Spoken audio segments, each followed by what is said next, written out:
Hello! There are many stories from my youth, but this is one of my favorites.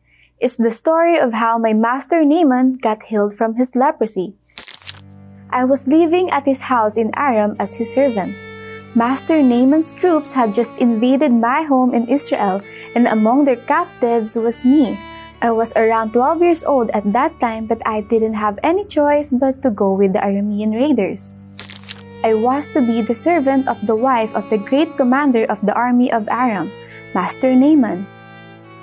Master Naaman was a great Aramean. He was well respected. Even the king of Aram had great admiration for him. The only problem he had was his leprosy. Leprosy is just cruel. It's extremely contagious, and I've never heard of anyone who got healed of leprosy, except for some miraculous healings. In Israel, lepers were considered unclean and they were banished to the outskirts of town. One day, I was with my mistress, Master Naaman's wife. She looked worried about Master Naaman. I felt sorry for her, for she must have suffered from the fear of the disease too. I told her, I wish Master Naaman would go to see the prophet in Samaria. He would heal him of leprosy. The next thing I know, Master Naaman was on his way to the prophet Elisha in Samaria. My mistress and I waited for weeks for him to return.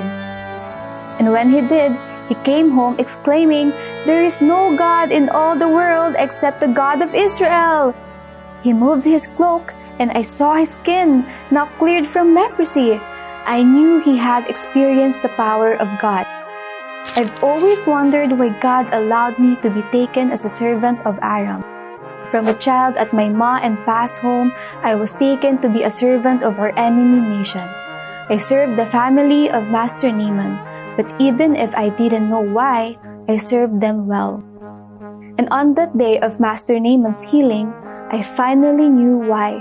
I was given this opportunity to lead them to the true God, and if my service was able to introduce someone to God, it was worth it.